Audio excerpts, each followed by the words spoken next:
সাত আসমানের উপর রহস্যময় একটি গাছ সিদরাতুল মুনতাহা, যার রং প্রতিনিয়ত বদলে যায়। হাতির কানের মতো বিশাল পাতা, আর প্রতিটি ফল যেন বিশাল মটকার মতো, যেখানে গিয়ে জিবরাইল আলাইহিসসালামের মতো শক্তিশালী ফেরেশতারাও থমকে দাঁড়ান। কিন্তু কি আছে এই রহস্যময় গাছে, যেখানে নূরের প্রজাপতিরাও খেলা করে? বিস্তারিত থাকছে ডেস্ক রিপোর্টে। সাত আসমানের উপর রহস্যময় একটি গাছ সিদরাতুল মুনতাহা, যার রং প্রতিনিয়ত বদলে যায়। হাতির কানের মতো বিশাল পাতা, আর প্রতিটা ফল যেন বিশাল মটকার মতো, যেখানে গিয়ে জিবরাইল আলাইহিসসালামের মতো শক্তিশালী ফেরেশতাও থমকে দাঁড়ান। কিন্তু কি আছে এই রহস্যময় গাছে, যেখানে নূরের প্রজাপতিরাও খেলা করে? এটি পবিত্র কুরআন এবং সহিহ হাদিস দ্বারা প্রমাণিত এক জ্বলন্ত সত্য। স্বয়ং আল্লাহ তাআলা পবিত্র কুরআনে এই জায়গার কথা উল্লেখ করেছেন সূরা আনজামে। তিনি বলেছেন, নিশ্চয়ই তিনি মুহাম্মদ সাল্লাল্লাহু আলাইহি সাল্লাম তাকে জিবরাইলকে আরেকবার দেখেছিলেন সিদরাতুল মুনতাহার কাছে, যার কাছে অবস্থিত জান্নাতুল মাওয়া।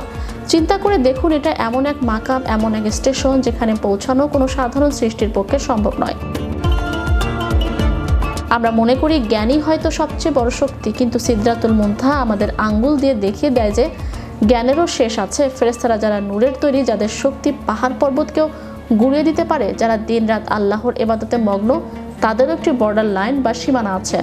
আল্লাহ তাআলা কোনো সৃষ্টিকে সেই বর্ডার ক্রস করার পারমিশন বা অনুমতি দেননি। কিন্তু সুবহান আল্লাহ তাআলার কুদরত বোঝা বড় দায়। তিনি তার অসীম প্রজ্ঞা আর ভালোবাসায় সৃষ্টির সেই অলঙ্ঘনীয় সীমানায় পৌঁছানোর জন্য কাউকে বেছে নিলেন না, না কোনো ফেরেশতাকে, না অন্য কোনো নবীকে, না কোনো জিনকে।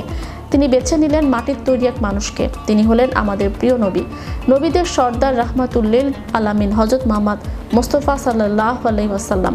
যখনই সিদরাতুল মুনতাহার কথা উঠে, তখনই ইতিহাসের সেই বিস্ময়কর রাত্রির কথা মনে পড়ে।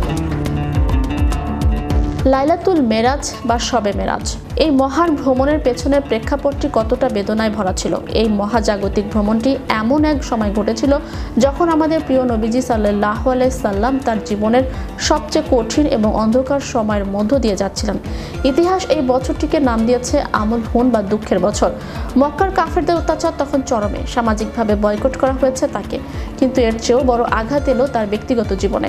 যে চাচা আবু তালিব তাকে ছোটবেলা থেকে পিতার স্নেহে আগলে রেখেছিলেন, কাফেরদের হাজারো হামলার সামনে যিনি ঢাল হয়ে দাঁড়াতেন, তিনি ইন্তেকাল করলেন। Channel Europe news desk.